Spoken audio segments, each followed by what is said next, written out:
wedding is a day, but a covenant is a lifetime.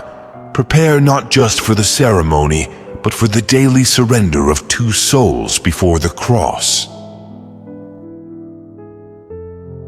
Love isn't a checklist of compatibility. It's the courage to walk into mystery, trusting God's hands to weave your stories into one.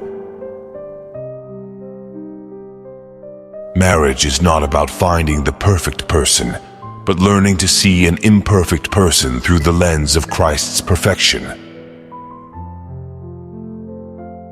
Before you promise I do, ask, will this union make you both more like Jesus?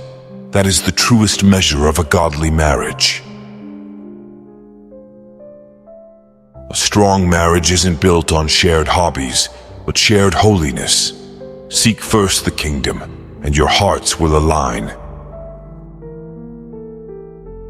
The secret to lasting love? Let your marriage be a greenhouse where grace grows wild and forgiveness is the daily fertilizer. When the storms come, and they will, hold fast to the anchor.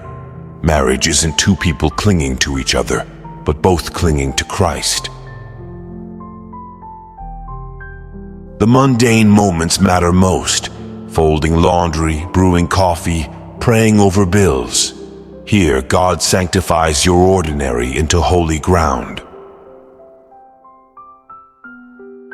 Marriage is not a contract to negotiate, but a covenant to nurture. Choose daily. Will I defend my rights or lay down my life? When you feel empty, pour out love anyway. God's reservoir never runs dry. He'll refill you as you give. A thriving marriage isn't two flawless people, but two forgivers kneeling at the same altar. The world says love is a feeling. Jesus says it's a fight, to serve, to stay, to see the eternal in the everyday. Your spouse is God's mirror, reflecting back the parts of your heart He wants to heal. Don't look away. Marriage is God's workshop. The friction of two sinners sanctifies, smoothing rough edges into His likeness. In the end, marriage isn't about happiness.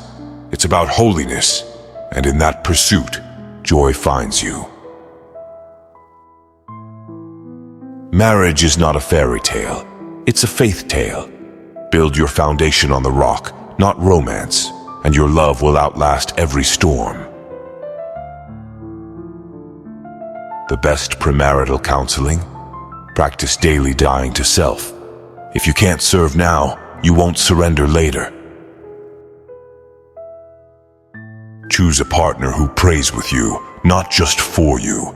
Shared intimacy with God is the glue of a godly union.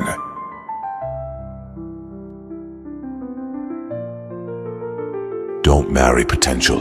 Marry someone already walking in purpose. The Holy Spirit doesn't need a renovation project. A ring doesn't make a marriage. A cross does. If you're not ready to crucify your ego, you're not ready for covenant. The enemy attacks marriages not to destroy your happiness, but to sabotage your testimony. Fight together, not each other. Love is a verb with calluses. It's not the grand gestures, but the gritty, daily I choose you, that writes a legacy. When you feel disconnected, don't chase feelings, chase faithfulness. Light a candle of prayer, not a fuse of frustration. The kitchen sink, the unpaid bills, the sleepless nights, these are the altars where God refines your love into worship. Marriage is God's megaphone. Through your struggles, He shouts His grace to a world that's forgotten how to forgive. Your marriage is not a private club. Let your table have empty chairs. invite the lonely, the broken, and watch God multiply joy. A Christian marriage isn't just about staying together. It's about asterisk sending asterisk together. Raise children, launch ministries, heal nations, side by side. Two are better than one, not because life gets easier, but because your combined light pierces deeper darkness.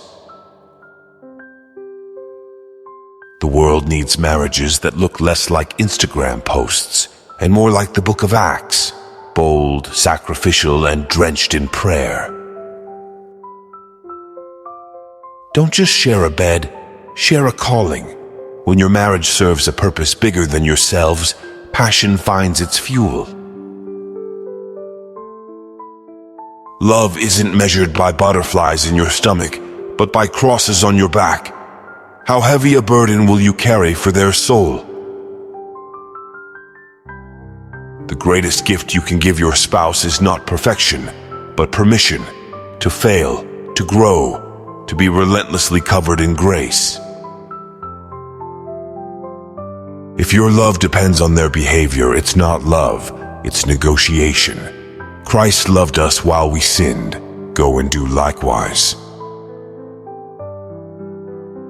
Marriage is the art of forgiving 7 times 70 times, and then asking forgiveness 7 times 70 more. When you kneel to wash their feet, you stand taller in the kingdom. Humility is the hidden engine of lasting love.